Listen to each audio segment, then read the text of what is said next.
नमस्कार सभी को। हमारे YouTube चैनल JSS मैथमेटिक्स में आप सभी का स्वागत है।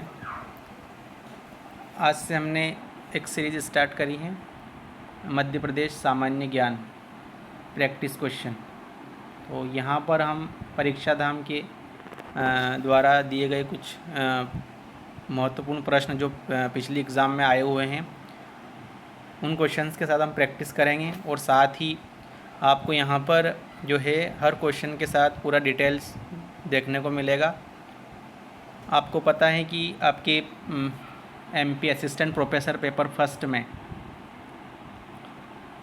50 प्रश्न आएंगे, प्रत्येक प्रश्न 4 अंक का है, तो टोटल कितना 200 पूर्णांक हो जाएगा। अब यहाँ पर कम से कम 30 से 35 प्रश्न आपके MP GK से आएंगे, तो आपको MP GK को अच्छे से पढ़ना है। स्कोरिंग सब्जेक्ट है, अगर आपने अच्छे से पढ़ लिया तो आप अच्छा स्कोर कर सकते हैं। बाकी क्वेश्चन 15 से 20 प्रश्न आपके ICT से आएंगे, ICT भी आपका इम्पोर्टेंट बन जाता है यहाँ पर। और दूसरा आपका current affair MP and India and world का, तो ये यहाँ से आपके ICT और करंट अफेयर से 15 से 20 प्रश्न आने की संभावना है। टोटल 50 प्रश्न आएंगे। अच्छे से तैयारी कीजिएगा हमारे साथ प्रैक्टिस क्वेश्चन करके। और चलिए आज हम स्टार्ट करते हैं। भौगोलिक स्थिति, पड़ोसी राज्य, प्रतीक चिन्ह, अन्य जानकारी, परीक्षा धाम के माध्यम से हम यहाँ पर प्रैक्टिस करेंगे।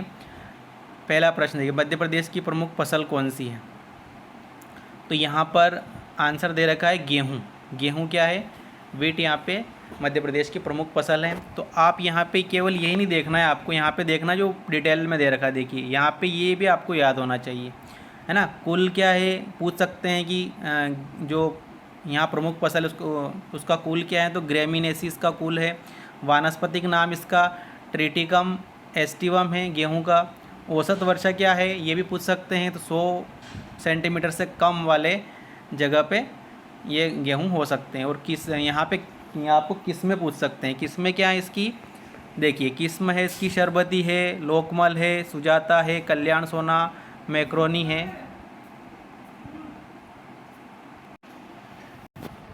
ना। यहाँ पर अग्रणी राज्य क्या हो जाएगा? उत्तर प्रदेश और मध्य प्रदेश। विशेष मध्य प्रदेश की प्रमुख फसल गेहूँ है और मध्य प्रदेश सर्वश्रेष्ठ गेहूँ किस्म कौन सी है? शरबती गेहूँ। तो ये आपको पूछ सकते हैं कि मध्य प्रदेश की सर्वश्रेष्ठ गेहूं की किस्म कौन सी है? तो शरबती गेहूं, है ना। तो यहाँ पर ये क्वेश्चन जो सारे हैं ये आए हुए प्रीवियस ईयर एग्ज़ाम में आए हुए क्वेश्चन हैं, तो इनके अच्छे से प्रैक्टिस करिएगा आप। देखिए अगला है हमारा मध्य प्रदेश का अन्य नाम। तो आपको जैसे बाघ राज्य है, हाथी राज्य, खरगोश राज्य या भालू राज्य, तो क्या है इसका नाम?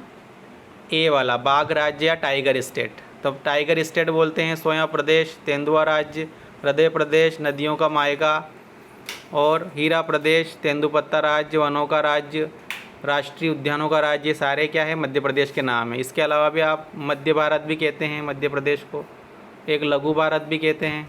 तो ये सारे नाम आपको याद होना चाहिए। अगला है, आचार्य विनोबा भावे ने किस संस्कार राजधानी की संज्ञा दी? मतलब किसे संस्कार राजधानी की संज्ञा दी है? तो आंसर हो जाएगा आपका बी वाला, जबलपुर क्या है यहाँ पे? संस्कार राजधानी। तो क्वेश्चन आ सकता है कि संस्कार राजधानी कौन सी है? तो जबलपुर। और किसने संज्ञा दी है? तो आचार्य विनोबा भावे ने।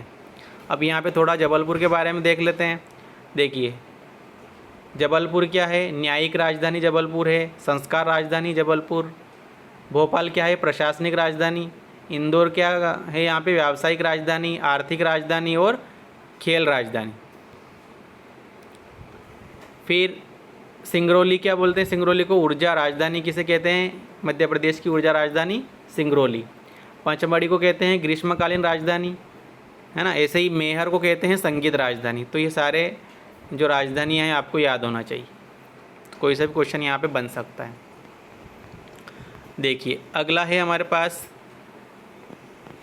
जबलपुर मध्य प्रदेश की कौन सी राजधानी है? व्यापारिक है या संगीत है या पर्यटन या इनमें से कोई नहीं?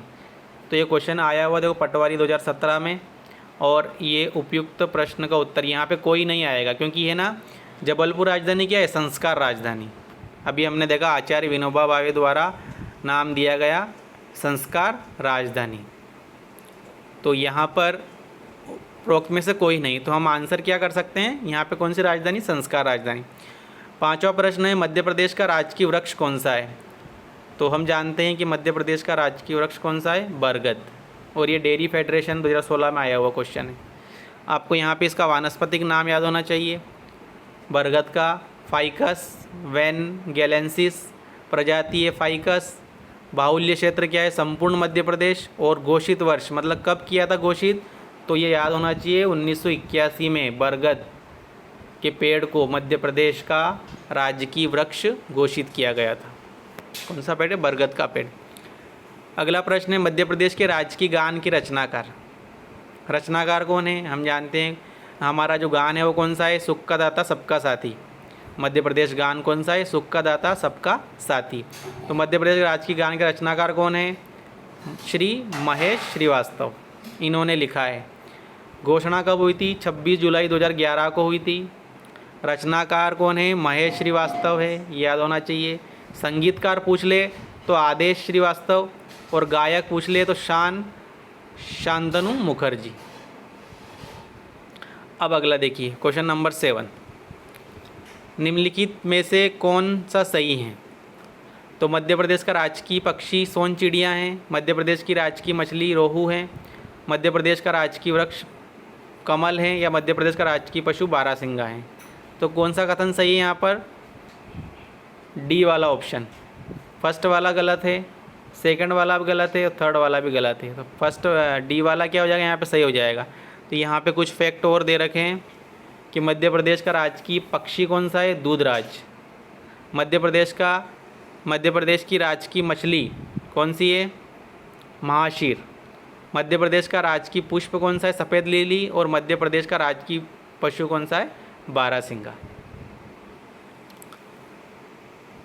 फिर अगला देखिए यहाँ पे निम्नलिखित युग्मों पर विचार कीजिए, महाशीर, दूधराज, बारहसिंगा। इधर दे रखा राजकीय पक्षी, राजकीय मछली और राजकीय पशु, अभी हमने पढ़ा। तो यहाँ पे कौन सा हो जाएगा, डी वाला। केवल 3 सही सुमेलित हैं। कौन सा सही सुमेलित है, तो महाशीर क्या है, राजकीय वृक्ष, ये गलत हो जाएगा। दूधराज ये भी गलत हो जाएगा, और बारहसिंगा राजकीय पशु। तो केवल तीसरा वाला क्या है यहाँ पे सही हो जाएगा, मतलब डी वाला सही है। कौन सा सुमेलित है, डी वाला। और यहाँ आंसर आप डिटेल में देख सकते हैं, महाशीर क्या है, मछली है, राजकीय मछली, दूधराज राजकीय पक्षी, और बारहसिंगा राजकीय पशु है।